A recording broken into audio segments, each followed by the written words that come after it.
church say amen. Amen. I said, let the church say amen. Amen. I haven't come to play with the word this afternoon. Eternal God, touch me, your preacher. Give me preaching power. Use me this afternoon for your purpose and for your glory. To shake hell. Reach anybody, dear God, this afternoon, whose name is not written in the Lamb's book of life. I surrender these few minutes into your hand. Anoint me, use me. In Jesus' name I pray, and all the church said, amen, and amen. This afternoon, we heard the first word. This embraced all of mankind within the scope of the dreadful act of crucifying Jesus and the potential of forgiveness through his prayer. Forgive them, Father, for they know not what they do. We just heard the second word, which now is focused to one single needy thief on the cross. Today, you will be with me in paradise. But now, before us, we have the third word that Jesus spoke while on the cross. And this, as the text illustrates, introduces to each and every one of us the wider implications of this great salvation. See, it illuminates before us relationships as seen through the cross of Jesus, especially that of family and love. We heard the scripture that was read, and so I'd like for each of us to focus on two verses from this passage. And that is verse 26 to 27. I'll read it again. Woman, here is your son. Then he said to the disciple, here is your mother. And from that hour, the disciple took her into his own home. Here is your son, here is your mother. Yes. Now picture this for a minute. Jesus who has been beaten. Jesus who has been whipped. Jesus who has been put on a cross with nails hammered in his hands and his feet. He looks down from the extreme agony of the cross and he sees his mother Mary. Are you with me this afternoon? Jesus sees her haunted look. Jesus sees the tears in her eyes. Jesus sees the desolation on her face. Jesus sees that his mother is totally broken and torn. And so I am compelled to believe that when Jesus, my Jesus, Jesus, my Jesus, Jesus, my Jesus, looks at his mother Mary, it must have stirred within him memories of Nazareth. It must have stirred within him memories of the home she had made for him. It must have stirred within him tendencies, memories of the love she had lavished upon him from a babe to this very time when he's on the cross.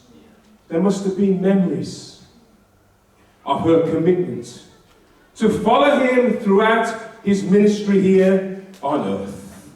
And Jesus' thoughts of the past must have brought before him concern for his mother Mary's future as he looked down at her from the agony of the cross that gruesome Friday. Jesus must have thought what would happen to his mother Mary after his death. Are you with me this afternoon? Sure. Who would take care of her both physically and mentally? See, I believe what makes death so difficult for so many of us is not the thought of dying as believers, but is without a doubt the thought and concern for those left behind. Do I have a witness in the house? So in the agony of dying, Jesus was fully aware of the needs of his mother, Mary. And here the scripture illustrates to each of us that he made full provision for her that day. The text lets us know that standing beside Mary was John. So his mother said, "Dear woman, here is your son." And to the disciple John he says, "Here is your mother." The scripture then lets us know that from that very time on, this disciple John took her, that is Mary, into his own home. Are you with me this afternoon? Now many of you may ask, or even be thinking right now, why did Jesus entrust Mary to John, the beloved disciple, and not to his own brothers? For remember, Mary had other sons. And certainly it would have been natural for Jesus to entrust Mary to her own family, one of her very own.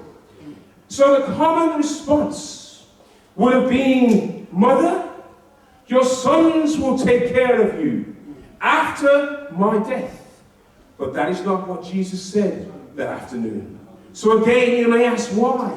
Well, I'm so glad you asked. And if you didn't ask, I'm going to tell you anyway. For in the Gospel according to John chapter 7, verse 5, it says, "For even his own brothers did not believe in him." Even Mary's other sons, Jesus' brothers, did not believe him at that time. Someone say at that time. And this is why Jesus entrusted Mary to John that afternoon, because he was a devoted disciple. He was one who was in complete sympathy with Jesus, and certainly his purpose and his mission here on earth. Brothers and sisters gathered, it is sad, but his own family misunderstood him. Anyone here ever been misunderstood? Anyone here ever been misunderstood? If you haven't been misunderstood, just live a little while longer. I promise you that you will be misunderstood.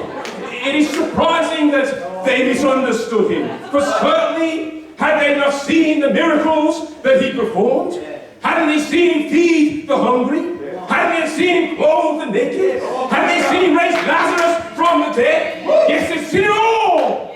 But somehow they misunderstood him. Just like today, Jesus is still misunderstood. He is misunderstood even though he still heals the sick. He is misunderstood because even though he still clothes the naked, he's misunderstood even though he blesses each and every one of us every single day. And again, you may ask, what do you mean, preacher? What do you mean, preacher? I'm going to tell you. Just look around the world, and even in this country of New Zealand, Aotearoa, the land of the long white cloud, Jesus, my Jesus, and I hope your Jesus, has been totally misunderstood for over 2,000 years. For back then, many misunderstood Jesus for a miracle man. Back then, many misunderstood him for an ambitious man, a revolutionary upstart who threatened their position, threatened their power, threatened their prestige, and one who must be crucified. Back then, the Pharisees and the chief priests mistook him as a misguided reformer who might undermine the whole religious system and upset the power structure that they themselves had created. Are you with me this afternoon? Back then, others misunderstood Jesus as a miracle man who would provide for them food. Nothing's changed. Provide for them clothing. Nothing's changed. Provide for them shelter. Nothing's changed. Provide for them security. Nothing's changed. My Lord, things have not changed. Someone should say amen, or at least say ouch. Today, many of us misunderstand Jesus. How sad it is. But it's true. Back then, his closest friends misunderstood him. Look at Peter. Remember Peter? He thought that Jesus' role and destiny would preclude any possibility of his submitting to the cross. But it did not. Someone say it did not. Back then, James and John thought that Jesus would inaugurate a divine reign on the throne with one of them at his right and one on his left. But he did not. Back then, Thomas, remember doubting Thomas? Thomas thought he was an imposter who could not possibly rise from the dead. But he did. Someone say amen. Amen. And so throughout all of history, mankind has misunderstood Jesus. Just as his family misunderstood him, many today still misunderstood him. So it is clear that Jesus could not entrust his mother's spiritual welfare to his family as he was fully understood, or I should say misunderstood. Oh, I tried to mess you up a little bit back then. Today many of us want to make Jesus into the kind of master that we want him to be. Oh my gosh, I won't be allowed back in his pulpit after saying that. I hope you haven't actually recorded that part of the message. Many of us think of him, Pastor Ross, you're going to have to clean up once again. Many of us think of him as a servant who provides for whatever it is that we want in our lives, instead of allowing him to mold us and make us into the vessels that he wants each and every one of us to be. Remember, we were created for his purpose. It is all about him. I'm going to shock you now, it's not about you.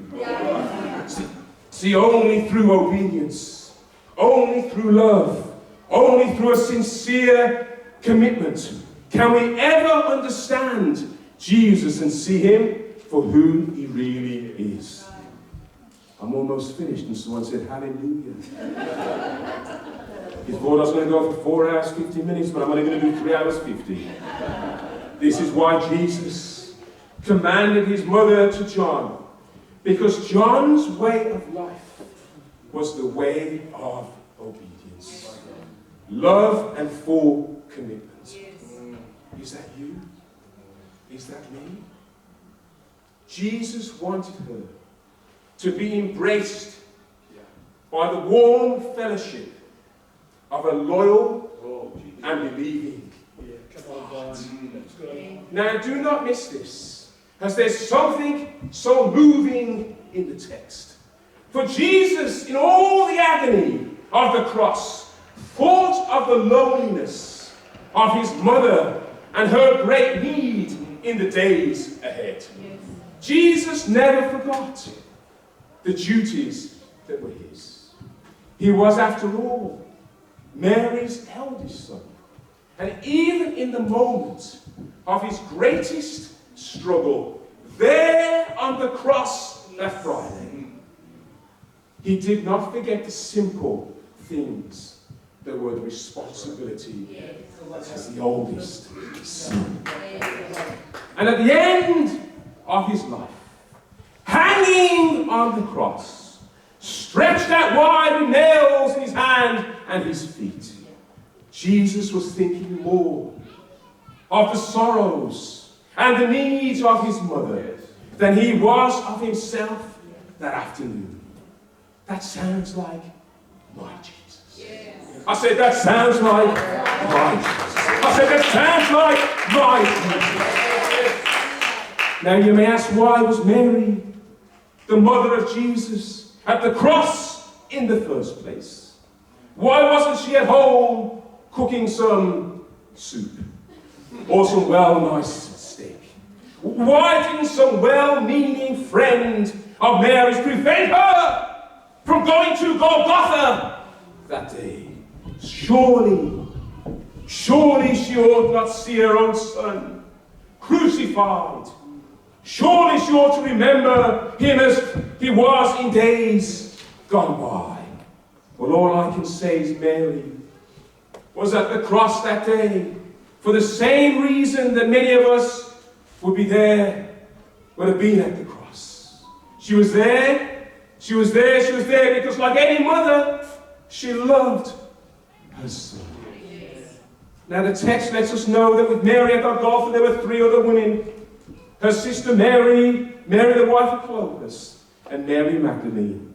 Now with the exception of John, there was apparently no other male disciple near the cross.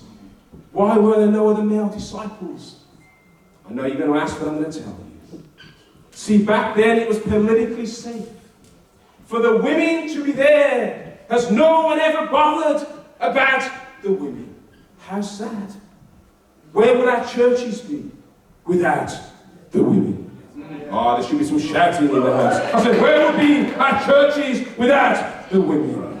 Now, this is a totally inadequate and totally unacceptable explanation, but political or unpolitical, danger or no danger, it would have been impossible for Mary to have been away from the cross that day.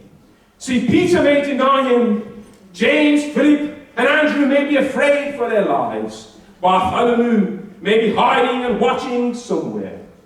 But what about the women? They were there at the foot of the cross.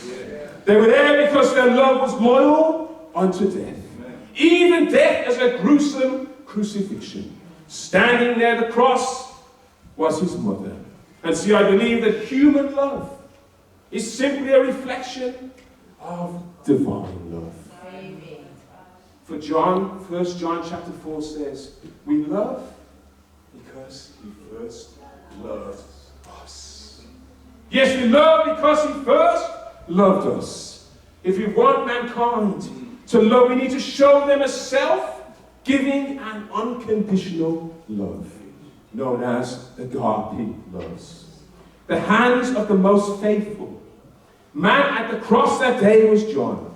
However, the one who went to the cross for you and for me, that day, his name was Jesus. Jesus forgave the thief on the cross. I feel like shouting now. I'm so glad he forgave me, and I'm so glad he forgave you. My Jesus shed his blood at Calvary, so we could all have the opportunity to be set free. Amen. He gave his all that gruesome Friday.